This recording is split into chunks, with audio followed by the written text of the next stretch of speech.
আসসালামু আলাইকুম। Microsoft Excel লার্নিংয়ে আমরা আজকে ফাইন্ড অ্যান্ড রিপ্লেস এবং ফিল্টারিংয়ের দুইটা ট্রিক্স নিয়ে আলোচনা করব। তো মূল আলোচনা শুরু করার আগে আপনাদেরকে রিকোয়েস্ট করব, যারা আমার চ্যানেলের নতুন viewer, please hit the subscribe button. আর যারা ইতিমধ্যে আমার চ্যানেলটিকে সাবস্ক্রাইব করেছেন তাদেরকে আমি আমার অন্তরের অন্তঃস্থল থেকে ধন্যবাদ জ্ঞাপন করছি। চলুন শুরু করি। আমরা এই যে এক্সেল শিটটা দেখতে পাচ্ছি, এখান থেকে আমরা যদি একটা ওয়ার্ড খুঁজে বের করতে চাই, সেটা আমরা কিবোর্ড থেকে কন্ট্রোল F বাটন প্রেস করে, ধরেন আমি এখানে আমার চিটগং শব্দটা আমি খুঁজে বের করব।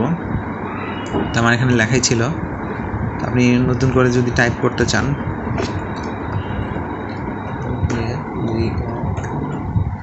এখন আপনি ফাইন্ড অল দিবেন। দেখেন এখন এই যে আমার নিচে যে ডান পাশে যে ট্যাবটা আসছে, এখানে আমি এটা টেনে ধরে নিচের দিকে একটু বড় করে দিব যাতে আমি পুরোটা দেখতে পারি। এবার ডান দিকে একটু টেনে ধরে বড় করে দিব। এখন যে এই যে হাইলাইটেড রোটা রয়েছে, এটাকে আমি ঠিক এর উপরে আমি কার্সরটা রাখবো। এরপর আমি কন্ট্রোল A বাটন প্রেস করব। এবার দেখেন অটোমেটিক্যালি কিন্তু আমার এই শিটে যে কয়েকটা চিররং রয়েছে, ঠিক সেই কয়েকটা কিন্তু আমার সিলেক্ট হয়ে আছে অটোমেটিক্যালি।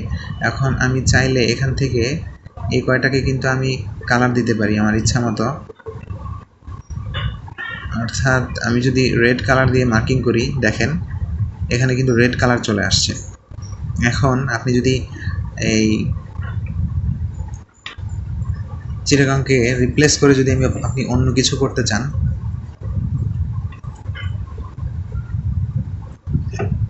যখন চিটাগাং রিপ্লেস করে আপনি লিখবেন হচ্ছে, ধরেন টাঙ্গাইল, TANGAIL। এখন রিপ্লেস অল দিয়ে দেন, দেখেন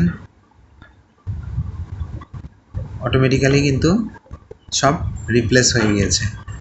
অর্থাৎ কীভাবে ফাইন্ড অ্যান্ড রিপ্লেস করবেন আশা করি আমরা সবাই বুঝতে পেরেছি। এবার ফিল্টারিংয়ের একটা ট্রিক্স নিয়ে আলোচনা করব আমি। দেখেন আমার এখানে একটা এক্সেল শিটে পরপর 3টি আলাদা আলাদা ওয়ার্কশিট রয়েছে এখানে। এখন আমাকে যদি ফিল্টারিং করতে বলা হয়, আমি যদি ফিল্টারিং করি এখান থেকে, দেখেন আমি একটা শিটকে ফিল্টার করলাম, আমি এখানে ফিল্টার ইউজ করতে পারতেছি। কিন্তু আমি যদি সেকেন্ড শিটটাতে আসি, এখন আমি যদি এটাকে ফিল্টারিং করতে চাই,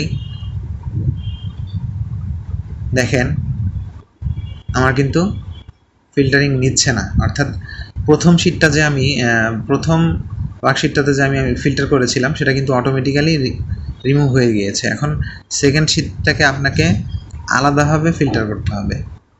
কিন্তু আমি চাইলে একই সাথে 3টা ওয়ার্কশিটে ফিল্টার ইউজ করতে পারি। সেটা কিভাবে, চলুন একটু আমরা দেখে নেই।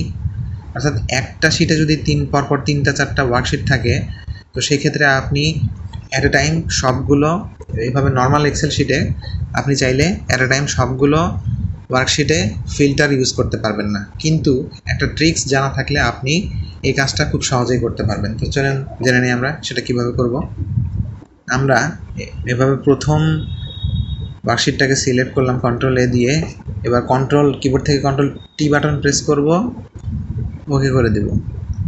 এবার দেখেন প্রথমটা কিন্তু মাইক্রোসফট টেবিলে, এক্সেল টেবিলে কনভার্ট হয়ে গেল। ঠিক একইভাবে আমরা সেকেন্ডটাকেও কন্ট্রোল A দিয়ে সিলেক্ট করব। এবার কিবোর্ড থেকে কন্ট্রোল T বাটন প্রেস করব, এবার ওকে দিয়ে দিব, এটাও টেবিলে কনভার্ট হয়ে গেল। এবার তৃতীয়টাকেও আমরা কন্ট্রোল A দিয়ে সিলেক্ট করব, কিবোর্ড থেকে কন্ট্রোল T বাটন প্রেস করব, ওকে দিয়ে দিব। দেখেন এবার কিন্তু আমরা 3টা ওয়ার্কশিটই একই সঙ্গে ফিল্টারিং ইউজ করতে পারতেছি।